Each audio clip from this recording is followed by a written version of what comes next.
Hello, everyone. Welcome back to the Healing Embodied Podcast. This is your host, Chelsea Horton.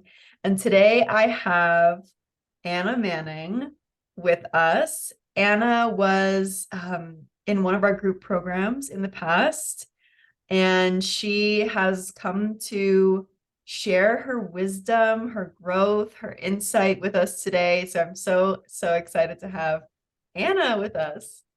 Thank you, Chelsea. You're so welcome. So let's just maybe first take a brief moment to get a little background of what it was that inspired you to connect with Healing Embodied and maybe a few things that you've learned since our time together. Yeah.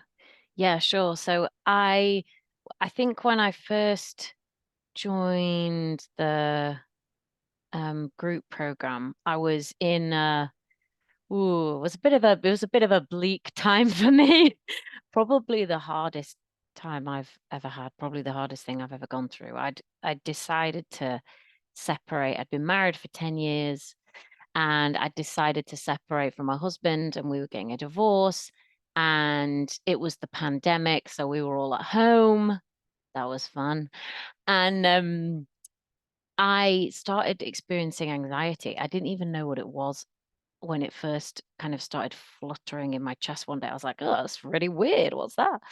Um, and it had gotten to a point where it was pretty bad.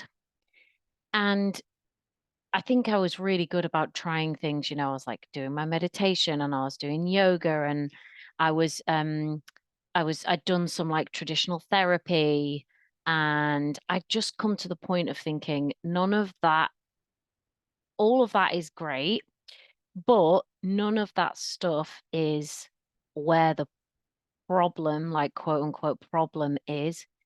It was all like up in my mind. Well, maybe that's where the problem was, interestingly. But it felt like it was addressing it in a kind of logical way. And I knew there was something in me that knew I have to address this in another way. I have to like go the other way around. It has to be a body thing because it was my body that was like terrified constantly, even though I'd be sat in my living room and nothing is going wrong. And I think I'd been following you on Instagram. And then because I saw you did this like body-based work and dance, I was like, well, maybe there's something there.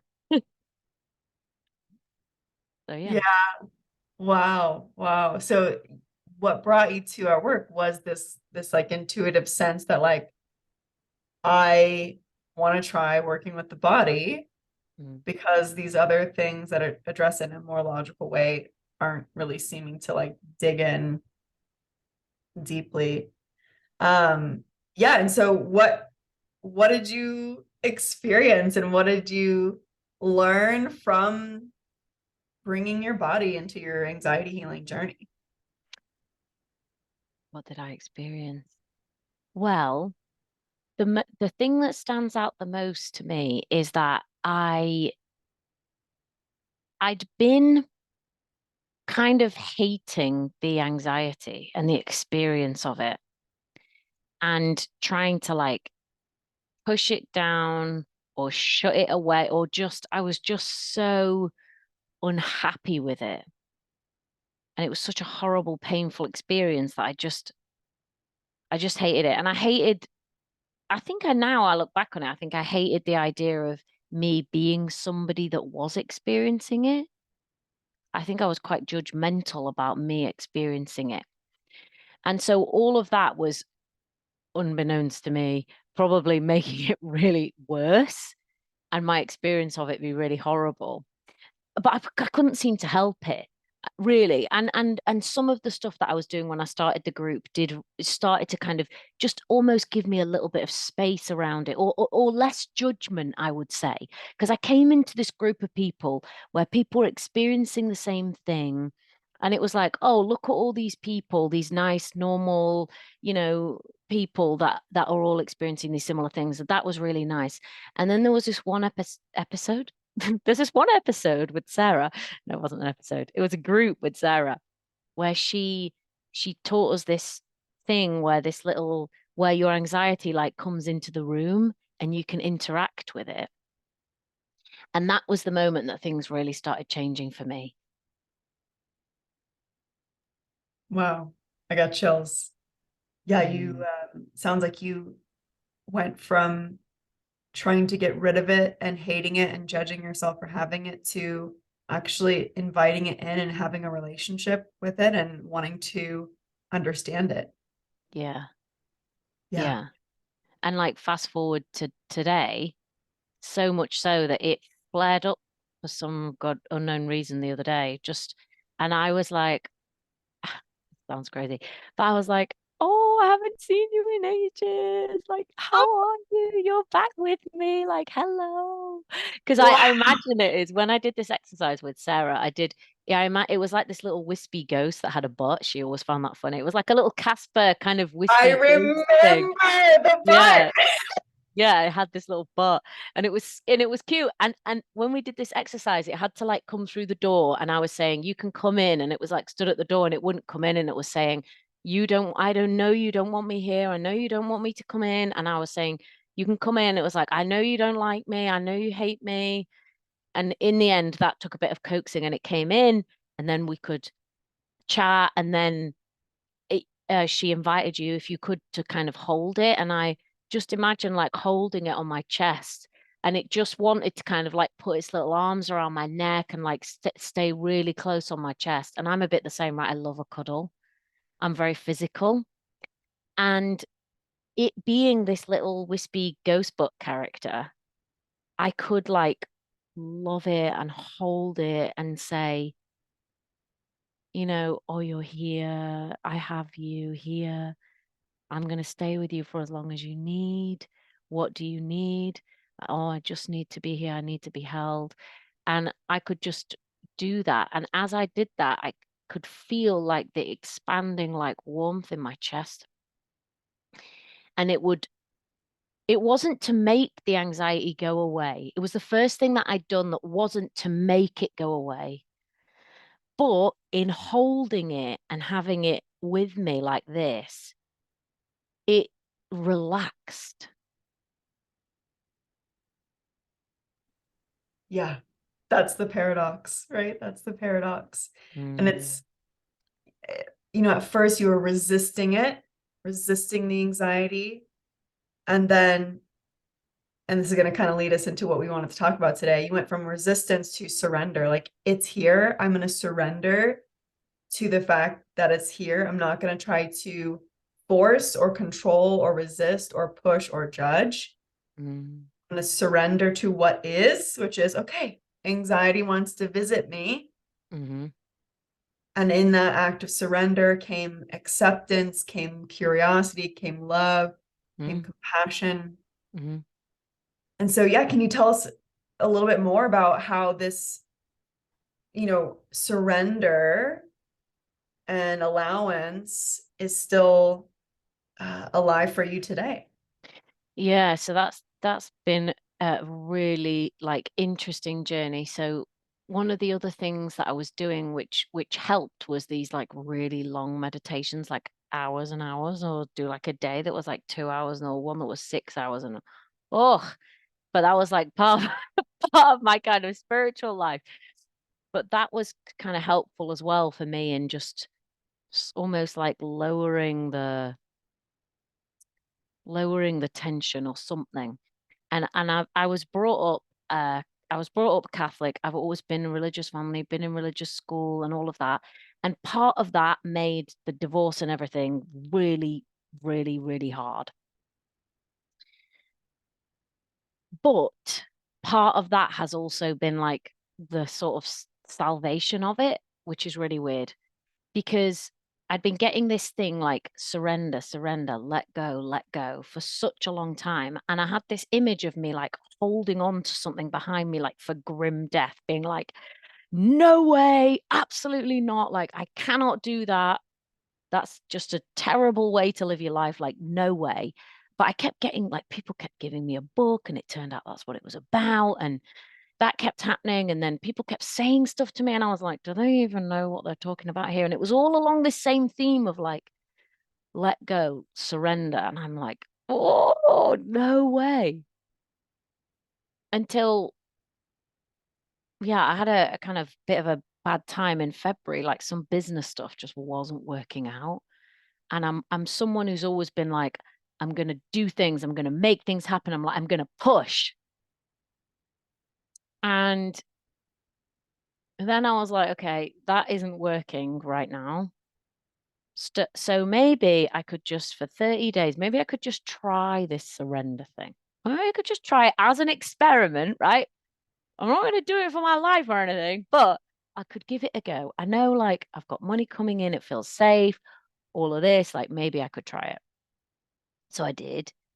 And then April turned into May. And then in May, I started to notice I was getting like loads more my body was very calm rather than what it had been like before, which is kind of on the edge of like a bit of maybe the anxiety could flare up again sometimes, just in a little way, not like it was before. But then I noticed that there was this like grounding. My body felt very calm. I wasn't trying to kind of force everything and make everything happen and like grip to things and push. Instead, I was just seeing what happened and just going along with responding to what came and doing what I felt like doing. That was it. Yeah, what you're also speaking to, what's coming up for me is this concept of trust. Like, to surrender, you have to trust. Like you said, instead of trying to like control everything or like gripping for dear life, there's this like, I'm gonna surrender and I'm gonna trust that I'll be okay. Mm. And anxiety is Yeah, like the complete opposite energy of that, right? that's true. And actually, that trust, that feels like a really big word for me Yeah. because the thing my brain says is like, surely not. What a Right. terrible idea. Definitely don't do that. Yeah, I don't trust that. No, no, no, like don't do that. Like even in like being married for 10 years, it was like, yeah, you should probably just trust yourself and not anybody else, right? And even in like, yeah, yeah, yeah, certainly in relationships, family relationships may be okay, friend relationships may be okay, but for me, romantic relationships, it's like trust. Oh, I don't think so. That seems like a very bad idea. Mm. Mhm. Mhm. Yeah, because it's really risky and vulnerable, or there's like a part of us that feels, especially in intimate relationships, that to put our trust and like surrender Yep. is like brings up all of our fears and securities. Yeah, yeah. And I think maybe that's part of what brought up all the anxiety in the first place was I'd done this thing. I'd decided to leave the marriage and all of that. Like I'd done that. I knew what I had to do and I did it. But then there was this absolute fear gripping me that I just didn't know if I was going to be okay. It felt like this huge chasm was opening up in front of me and this like huge black and I had to like grip onto the sides to try and stay at the top of it. And I wonder now if I could have just slid down into the bottom. Mm. Hmm. But yeah, I didn't trust that in doing that new path and in making those decisions that actually it would be okay. Instead of that, I was just like shit terrified. Yeah, so yeah, exactly what you're speaking to. It's like when we don't have trust, we can't surrender, and then we're clinging, clinging, clinging, and that's what we experience as anxiety. So Hmm. I'm curious to know, like, what were some of the things that allowed you to get to that place of being able to let go of the control and the needing certainty and be able to surrender and trust in life and that you would be okay? Yeah. I mean, I think one of the things is so doing the course with you guys, but then also having the sort of constant reinforcement through like seeing social media posts and like seeing the emails. It was also maybe like a rewiring for my brain to be like, this is the only way, really, that you can do it. If you're going to do it, you have to trust it is vulnerable. Yes, it is risky. That is inherent. And actually, you can do that, and that could actually be part of what's good about it. Yeah. So rewiring the brain from always associating risk with danger and pain and failure to opening up your mind and your body's possibility to see the good in risk. And that allowed you to say, okay, well, if risk isn't all horrible and painful, maybe, just maybe I could start to trust that I'll be okay if I Mm. take this leap. Yeah. Yeah. And I think that was a really gradual process, actually, of just hearing all the stuff, doing all that work, and then just kind of seeing it. And that just keeps being reinforced because my way of thinking, which was that any kind of risk or vulnerability or trust was a very bad idea, that was quite an ingrained pattern, I guess, of thinking for me. So to be able to kind of really see that and sort of question it and then be able to maybe make a new pattern over time. And even as I talk about it, it feels like, do you know that feeling you get when you think you get into some water and it's a bit cold and you're like before you get in, you're like gripping, you're like, I'm not getting in, and then you get in and you're like, and it like, oh, you can let your chest like expand and you're like, "Oh, actually it's okay. It's okay. It's okay once you're in. That's what people always say. It's okay once you're in. Ooh, I love that. It's okay once you're in, but all the anticipation leading up to it and the contraction and the like Hmm. fear is almost worse than actually just doing the thing. Yeah. Yeah. Yeah.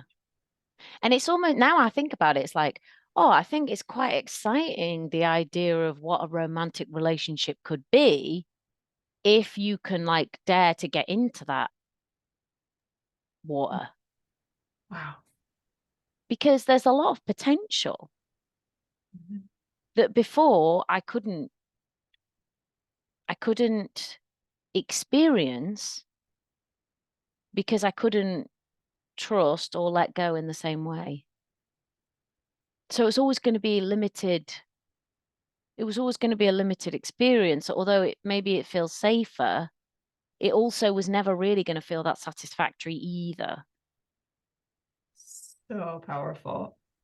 Like in a way, we're like, okay, if I kind of tiptoe in this or like don't go all the way in, maybe I'll be safer, but in Mm. in doing that, we don't get the full experience and satisfaction of getting in the water and being all in Mm. it and surrendering and choosing to trust even when we don't have the certainty or all the guarantees.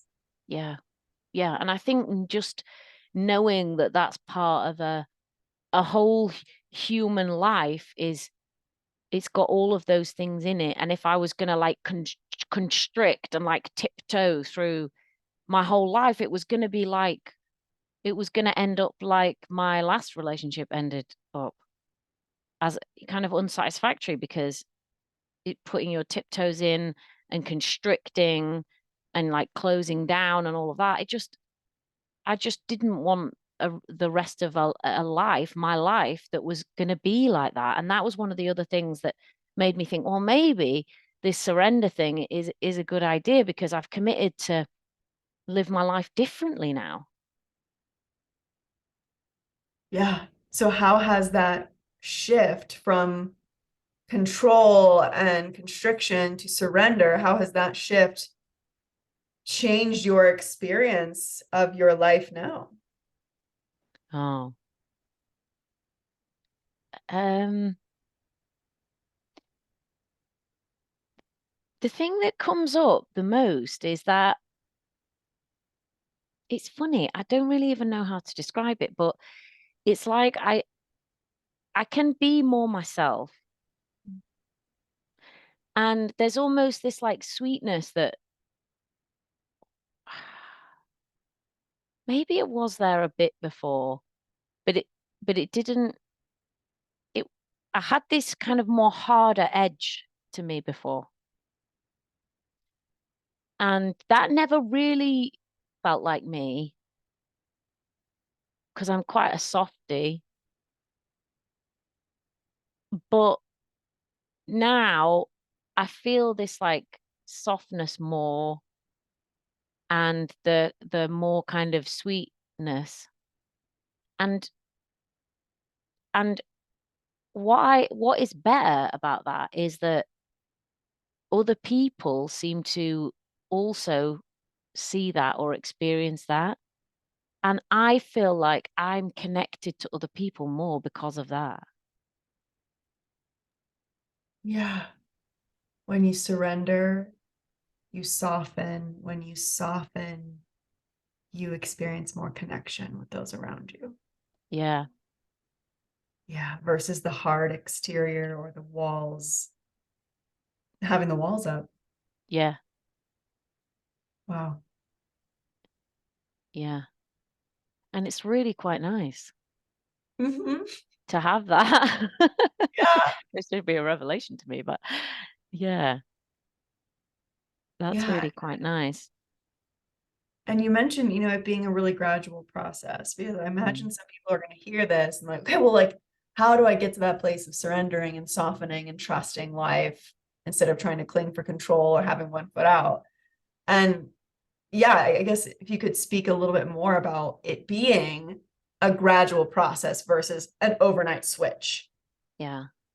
Yeah, absolutely. I think my I've been reflecting this week that I've kind of known since I was about 15 that this idea of like surrendering and letting go, I've kind of known that since then, and I've been pushing it away since then. And I had this idea when I was 15 that it was like some weird, it was gonna like mean that I had to become a nun or something. Because I was like, well, if I like surrendering my life right to a higher power, or like instead of me deciding my life and I'm pushing everything in, if I'm like letting go of that, I'm gonna have to like become a nun. And I was like, oh, I just don't know if I want to do that. So I so I pushed that away for like 20 years. And it has been a gradual process. And I don't know if that gradual process would even have happened if all that stuff that I thought was so bad wouldn't have happened. So the separation and the relationship going shit, and the separation and the divorce, and then all of that anxiety that I experienced, I don't think that the process would have continued without those things happening. And now I'm on the other side of it. I can say that process was definitely necessary to get me to where I am now. But honestly, when people say that to you at the time, you just feel like punching them in the face, don't you? I never say it to people. Yeah. You have to come to that place yourself. You can't have someone else say it. I feel very similarly. Like I went through a really horrible broken engagement, before I met Matt and everything. And people were like, one day you're gonna look back and blah, blah, blah, blah. And I'm like, Mm, no, no, this sucks. This is so painful. I don't want to hear it. But now, you know, 10 years away from that experience, I'm like, oh my God, that mm, needed to happen for me to have this perspective shift, for me to learn to trust and let go and surrender and not try to have all this control.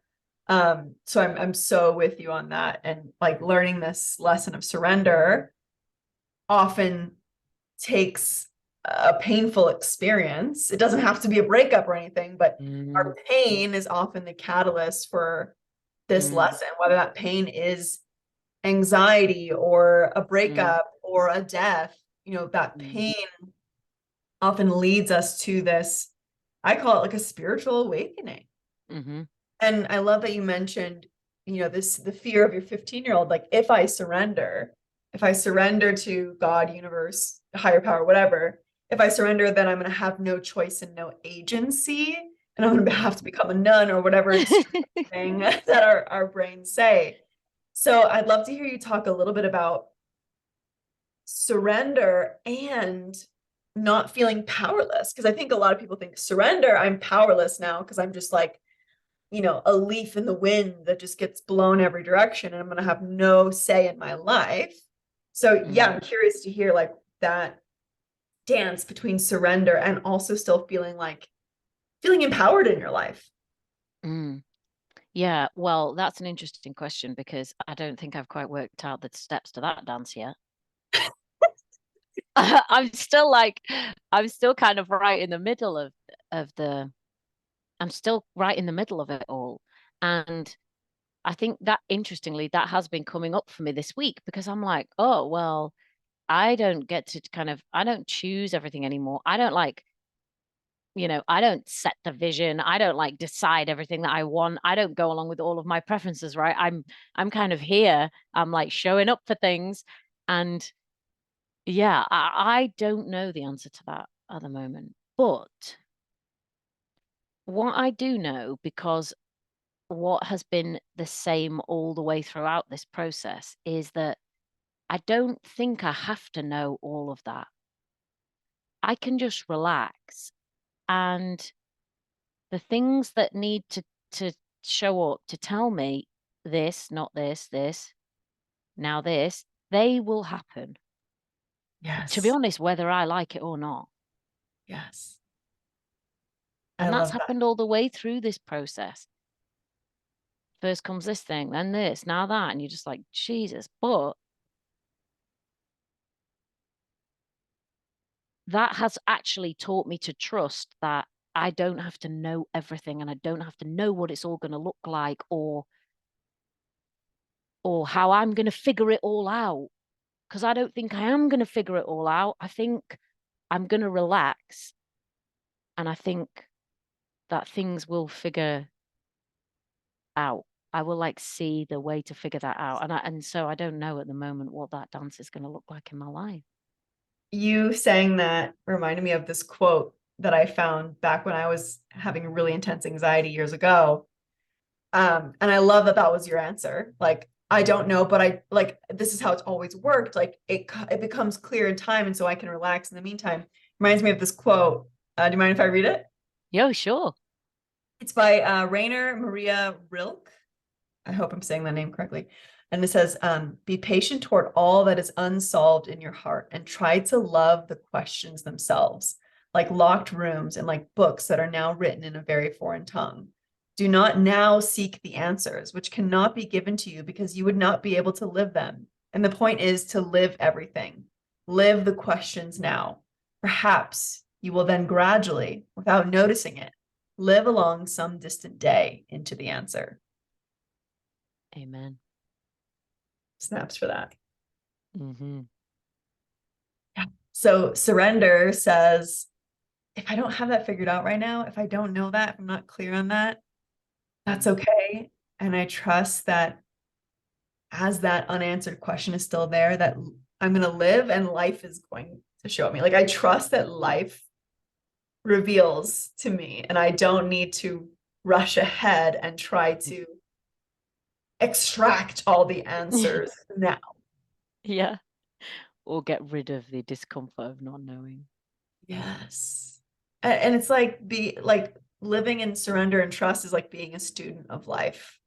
Like you're open to just learning and allowing life to teach you. Yeah, and it is true. And I'm hoping that maybe life's got some ideas that maybe were even better than mine. Yeah. I mean, it's been doing a pretty good job for millions of years. So yeah, I don't know, but I'm quietly kind of excited about the possibilities. Let's all get that tattooed. I don't know, but I'm excited about the possibilities. I was thinking about getting a new tattoo. Maybe I should There get that on it my is. head. Your own damn quote. Oh, yeah. And I think that's really the essence of surrender and trust is I don't know, but open and excited to all the possibilities that lie ahead of me, right? Yeah, absolutely. And to that, I have a new partner, and he was not that new, but he's now coming to live with me, coming to move with me, like move cities and all of that. And I also don't know how that is going to be. And I don't know how it's going to go. And I don't know how, if it will end. And a long time ago, that would have seemed impossibly difficult to me. But I'm open to the possibility of what it could be, rather than being shit scared of all the things that I fear it could be. Mm. Wow. Mm. Just allowing those words to sink in. And I think there's going to be a lot of listeners who might also want to pause here and let that really sink in. Like, I'm open to the possibilities of all that it could be instead of fearing all the things that could be. Mm.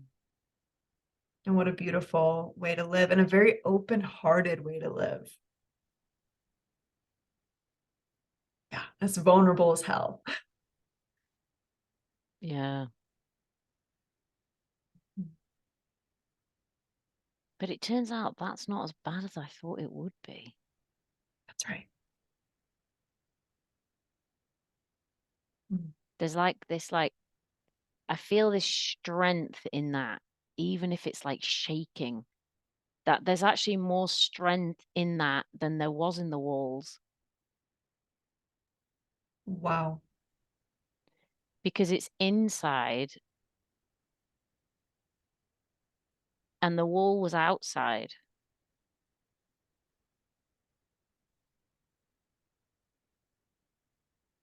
So that vulnerability almost, it like allows it isn't a wall inside now, but that was my strength before, was the wall.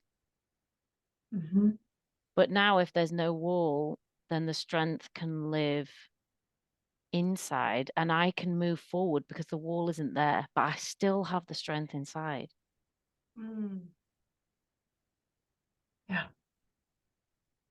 And I think that's a little bit going back to that empowerment piece. Like, yes, you're surrendering to the unknown, but it's not like you're completely powerless. There is a sense of empowerment and trust in this strength inside. Like, I'm not going, just because I don't have this protective wall, doesn't mean I'm going to suddenly crumble. Mm. Yeah. Yeah. Wow. I'm Yeah. In so fact, I'm not gonna crumble at all.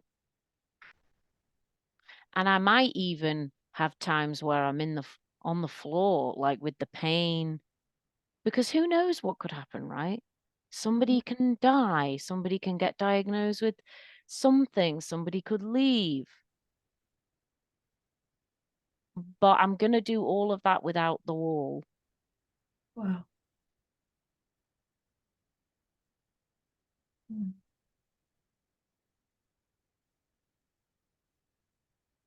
Mm. So powerful. Because the other option is to just not really live. Yeah.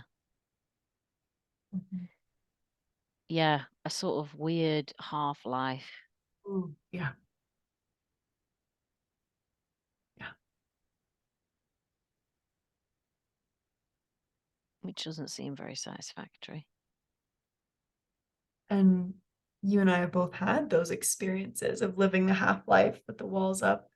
And we've like had that experience where we felt like never really fully being there or fully experiencing the full range. And then to experience living a surrendered, trusting life, you're like, I don't know if I can put the wall back up after experiencing this. I'm Yeah. just gonna go through life and trust that if the heartbreak happens, if the grief happens, I'll be on the floor and I'll cry and I'll have access to this strength within me. Yeah. Yeah. Do you know that Khalees song that says, "Before you, my whole life was a cappella. Now a symphony's the only song to sing"? Yeah, yeah, yeah. Yeah. So now life in glorious technicolor. Wow. Yeah. So many more dimensions open up when we lean into surrender and trust and vulnerability and risk. Mm. Yeah. Wow. Yeah. So empowering and encouraging. And I think it's just going to be such a beautiful reminder to people listening that the need for certainty and control doesn't actually provide the kind of life that you're wanting. It's in the doing the scary thing, taking the leap, surrendering, trusting. Like that's where we experience the life that we want to experience. Yeah. Yeah. And I would say if you're listening and you're where I was, don't lose heart. Mm. Don't lose heart, because you're listening to this for a reason somehow. It's in your ears or whatever. And if I could let go of control, I mean, my God, you wouldn't know how controlled I was. You could as well. And I know it can be annoying when people say that, but I'm sure it's really true. And don't lose heart. Mm. Yeah. It's really, really scary and painful when you're in it. And like you said, this slow, gradual process of beginning to open up to the possibility that maybe some good can come out of the surrender, the vulnerability, and the Mm. trust. That maybe, just maybe, it's not all painful and bad. Mm. Yeah, really beautiful. This was such a nourishing conversation. I enjoyed it too. Yeah, yeah. Thank you so much for bringing your just gentle, loving energy and wisdom to the podcast today. Thanks for having me. Of course. And if anyone wanted to find you and connect with you more, would you like to share where they can do that? Yeah, I'm on Instagram and I'm on LinkedIn as well. I do a lot of my work with professionals around work stuff. So I spend time on LinkedIn mostly, but yeah, that's a good Yeah. place to connect with me. I'll post your socials and any other links you want me to share. I can post that in the show notes for anyone who wants to follow your journey and your upcoming adventures and things that are happening for you. Or if anyone wants to just send you a message saying thank you for this episode. Oh yeah, always happy to chat. I love people. Mm-hmm. Mm-hmm. Well, thank you so, so much again, Anna, for being here. And yeah, we'll see each other around the internet. All right, thanks, Chelsea. Bye, everybody.